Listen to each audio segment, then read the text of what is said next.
Kakadosh Baruch Hu, I just wanted to bring down Shavuot. We wanted to bring down a very interesting halacha. Are women obligated in the chiyuv of Hallel?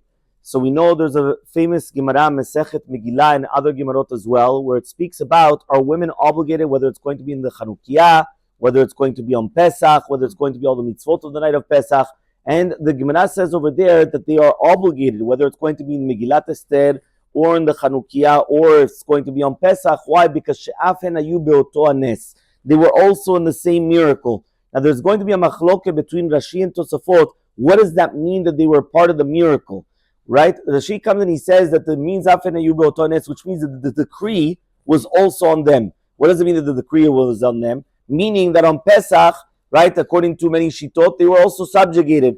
On the Purim, it says la shmi la rogla bed. Right, you notice again, it said Taf Nashim B'Yom Echad. It says even women were the same. The same on Hannukah, right? They had to be Nival Legmon Tchila, which means that every single one of the holidays, since they were also part of the decree, so therefore when they were saved from the decree, the women are also obligated in coming and participating in the mitzvot of the Chag. However, though, the Tosafot comes and he says it has nothing to do with the decree, it has to do with the salvation. So he says on Pesach, we know B'zchut Nashim Tzedkaniyot Nigalu Yisrael Mitzrayim, because we were redeemed because of Nashim Tzedkaniyot. Because of Purim, it's Esther HaMalkah. Because of Hannukah, it's going to be Yehudit. And therefore, since the salvation came through the women, so therefore, Afen Hayu Beoto Hanes, so therefore they're obligated to come and to participate in all the mitzvot of the Chag. But now the question is as follows. We know that on the first night of Pesach, right, women are obligated in the mitzvah of Hallel, which means women have to say Hallel on the night of Pesach. What about on Hannukah?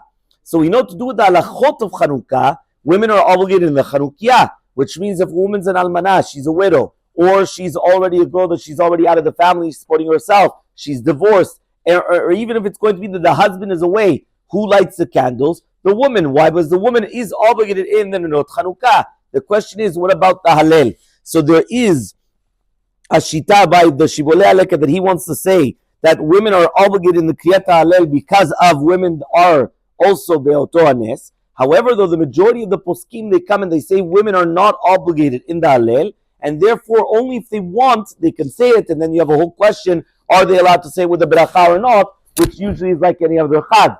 But now why? What's the difference? Why is it that the Hannukah, they would be obligated, and everything else, they're not going to be, the Hallel, they're not going to be obligated. So the first answer brought down by the Shtei Chemed in the Binyan Shlomo, the name of the Binyan Shlomo, he comes and he says like this. He says that the reason for the Hallel was because of the Milchama, and women are not supposed to go to Milchama. Since women are not part of the Milchama, just like we learned by Parashat Zachor, that's one of the main reasons why the majority of the poskim, they actually exempt women from Parashat Zachor, even though nowadays a lot of women do come to the Beit Knesset. But as it was the minhag of Morocco and other places as well, women were not obligated to come to Zachor. Why? If women do not go out to war, they do not have the mitzvah to eradicate Amalek. The mitzvah of going to erase the name of Amalek is only if you go out to war and you kill them. If you don't go out to war, you don't have to kill them. You have no mitzvah of killing them. So therefore, they're not obligated. So the same thing.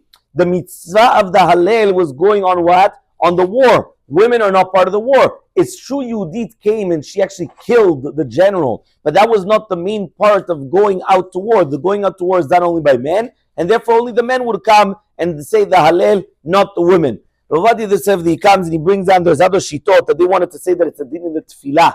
So since it's a din in the tefillah, so therefore the second a woman would come, and just like by regular tefillah, she would just say one portion and then she would be exempt. So to here, she could just say one perek of Tehillim, one little tiny thing, and then she would be exempt. Even though he pushes it off because he says that if you're going to do such a thing, so therefore why isn't it mentioned in the poskim? So I'm going to finish with the last answer that the Rovadia brings down in Yichavedat. He comes and he says like this. He says, what's the difference between them? He says, Ikan mitzvat alakan nerot Hannukah is kedei lefarsem et hanes alabim. Pesum and Isa for the people that are going to be outside and all around and doing all these things. And therefore women are obligated also in the Pesum and Isa. But Aminat Hallel, he says, even though it's also Pirsum and Isa, but it's only between us and HaKadosh Baruch Hu, and therefore they didn't obligate the women in the mitzvah of Hannukah, just like they didn't do it by other things to do with Hallel and Yom Tov. And therefore that's the reason why women are going to be exempt. The only question is, if they wanted to say it, are they allowed to say it with the bracha? He does bring down here, obviously, again, According to Ravadia, they would say it without a bracha,